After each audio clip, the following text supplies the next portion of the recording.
We're now going to discuss painting and printmaking in Japan. And we're going to start out looking at what's called Hobuku, or the splashed ink style of painting. You may note that it has a lot of similarities to what we discussed as far as Chinese painting style. So we talked about in China, they typically used paper and ink on the paper. And normally black ink, brown ink, again, not a lot of color or tonality. And so you'll notice that in Japanese Hobuku style, it's very similar to that Chinese look. So they both have this sort of simplified, right, aesthetic that you're looking at. And just like with Chinese painting, I would say you need to think about the fact that there's often a lot of embracing of accident in these works, because when you're working with a splashed ink style, I'm sure you could figure out that you're going to have a lot of accidents sometimes. So just like Chinese artists, remember Asian artists love to embrace accident and use it right in their pieces. So what we find with these Japanese artists that again, there's probably a lot of accidentalness that is sort of brought into the work. I'm showing you on the left the famous Shasho Toyo in one of his Hobuku landscapes. I love this work. I think it's really beautiful. I love the idea of just washes of color indicating mountains in the background and these harsh splashes and jabs of ink, kind of indicating vegetation. There's an abstraction to it. There's a simplicity to it. Sometimes people talk about this kind of artwork style as only being applicable to like modern or contemporary art. I'm like, if you go and look back at like Japanese painting, it has a very abstract type of look to it. And I think it's also a beautiful painting because there's so much beauty from so little. Because if you really think about the amount of brushwork that has to be put in, these are glazes of color, washes of color, so it's a very simple way of creating an impactful painting. And on the right, you have Montenubo's painting of the Zen patriarch sweeping. And I always love to show you this one because I think a lot about the bamboo piece that I showed you that was painted by Liang Kai when we studied China, where I talked about how, this idea of doing simple monotonous tasks was thought by many to be a way to meditate. So chopping the bamboo over and over again, it could be a way for him to have a meditative state of mind. And for the Zen, aesthetic here outside of his home, sweeping the ground or sweeping the dirt away from his home could have been a way for him to meditate. So, a lot of people who think this way, they think, sometimes meditation doesn't have to be this very ritualistic thing or this very serious thing. It could be something as simple as making your mind, having something that lets your mind have space and freedom to be open enough and empty enough to allow for enlightenment to enter in. Just clearing your mind, right? And sometimes for some people, that's something as easy as like emptying the dishwasher, right? Or washing the car, or, sweeping outside of your home. So there's a little bit of a meditative religious aspect to these paintings that I also think is interesting to consider. In a larger view here of Hobuku landscape as well. And again, I just love the idea of sort of these washes of color and, I get to see him kind of like throwing off these brush strokes very quickly, right, in order to make the composition that you're seeing here. Another of Shasho Toyo's pieces here also. And again, it's always sort of ink on paper, very, very minimal in nature. I also wanted to show you the artist Hokusai, who is a master of printmaking. Now, if you don't know a lot about printmaking, it basically is a way to make multiples. You start with a base image in whatever way you're doing your print. Hokusai was a woodcut printmaker. So what he would do is he would cut into a wood block the image, and then the block would be inked. And then you'd press the paper onto the wood block in order to create the print. So again, you would cut into the wood block, you would ink it, and then you'd press the paper onto it to transfer the print to it.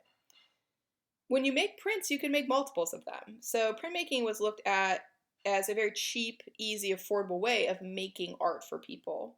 It's very popular in Japan, and actually becomes a very widespread trade good when Japan is opening up to trade later during its colonial period. Hokusai prints will be traded and will end up in Europe and will be inspiration for Japonism or Japanese style right, later on. Um, and so I want to show you a couple of the series that he did of prints, because again, he's probably one of the most famous artists in Japan. And notice that he's dealing with nature. This is the 36 Views of Mount Fuji series. This is probably his most famous series. And basically, it's multiple views of Mount Fuji. Probably the most famous one, of course, is the one you're seeing here, which is the Great Wave.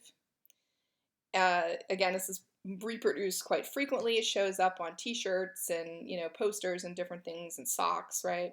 The Japanese company Uniqlo did a whole series of clothing a couple years ago of the Great Wave, so it's a fairly popular image that you see out in the media. But originally this was part of his 36 Views series. In the piece, right, we see Mount Fuji off in the distance. And Mount Fuji, by the way, was a symbol of immortality. So for Japanese, Mount Fuji is meaningful to them. It's a symbol of immortality to them. And then, of course, we're looking at these people in these boats in the foreground and the wave kind of coming up as if it's going to crash down on them.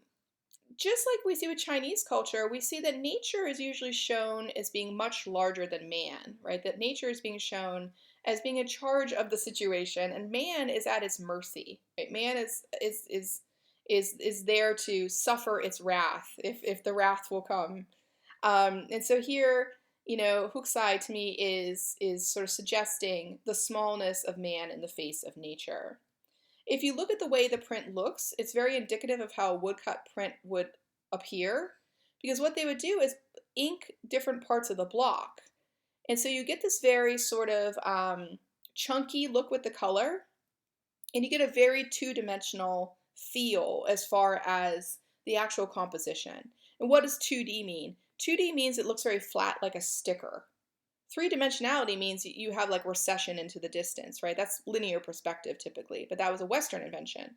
So, we don't see linear perspective in Japanese, Chinese works because it was something, again, developed during the Renaissance period in the West. So these are always very 2D, and then again, you get this very blocky kind of sense of color, right, when you look at them. Just wanted to show you a few of the different views, right? Notice that Mount Fuji will always show up over and over again. And when I look at these pieces, to me it's always about, again, how man is not in control. The nature is in control. So here you'll notice that the wind is sprung up and people's papers and objects and fans and umbrellas are flying every which way. So just like the wave about to crash down the boats, right? This piece also suggests that man doesn't have a lot of control. Or the fisherman standing up on the bluff with the water raging below him, and one slip on those slippery, slopes, right, and over he goes, right, and he probably would die, So you always kind of get this sense of man and nature in their relationship, all with the symbol of immortality kind of hovering somewhere in the composition off in the distance. And again, some of these are more muted in color palette, some are much more colorful, just depends. But you can get a sense of the variety of that series. Another of his famous series that I always think is really kind of fun is his Bridges series. And he did views of bridges, as he put it, both real and imagined. So some of these bridges were real bridges, and some of them were fantasies. And there's something about it that I think is just really fun. So, this one was like a real bridge, right? And then he will do other ones that are like a fantasy. So he kind of would play with this idea of, the real and the fantastical. And if you think about the prints, they were very popular amongst everyday people because they could afford them. There's research that suggests they were the equivalent of the price was equivalent to what they would pay for a bowl of rice. So if they could afford a bowl of rice, they could afford a print. So there was an equivalency. And we assume it was cheap, it'd be no different than like, can you afford to go buy a sandwich today? If you could afford to go to Publix and buy a sandwich, then you could afford to buy this piece of art. So they were very accessible to everyday people and very available to everyday people. Another category of print and painting that I wanted to show you is a very specific category called ukiyo-e, or what translates as pictures of the floating world. Now, what does this mean? For Japanese, the floating world was the world of pleasure and fantasy. So I hope you're noticing that Japanese kind of had this interest in reality, things that were concrete, and then the fantastical, right? They had kind of a love of both. So ukiyo-e prints and paintings, right? They explored this floating world, right? This world of pleasure. And I wanted to show you a couple artists that worked in this vein. This is Toyo Shige and some of his ukiyo-e pieces. And notice it's always about something fun or entertaining, like going to a tea party, right? Going to visit a courtesan, right? So, and courtesans were women who were basically hired for pleasure and entertainment. And that could mean a broad amount of things, by the way, at this time. It could mean anything from like fan dancing and tea preparation to, sexual exploits. Women, getting dressed, doing their hair, all manner of the beautiful life and the beautiful world and the world of pleasure and fantasy and fun are what artists like Toyo Shige and, Shiomuro are sort of dealing with and what they're looking at. I also want to talk to you a little bit about Zen gardens, right, and the role of Zen gardens in Japanese culture. To me, they're really like a world or a landscape in miniature. And they also relate, I think, a lot to the paintings that I just showed you, that they almost try to replicate this idea of nature, right, that people could walk through it on a smaller scale.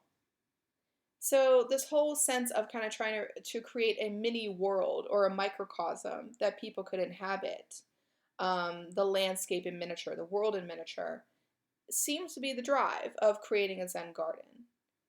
And they play a lot of games with presence and absence, this idea of showing you something through not showing you something. So there seems to be a lot of mental games that the builders of Zen gardens also wanted you to understand.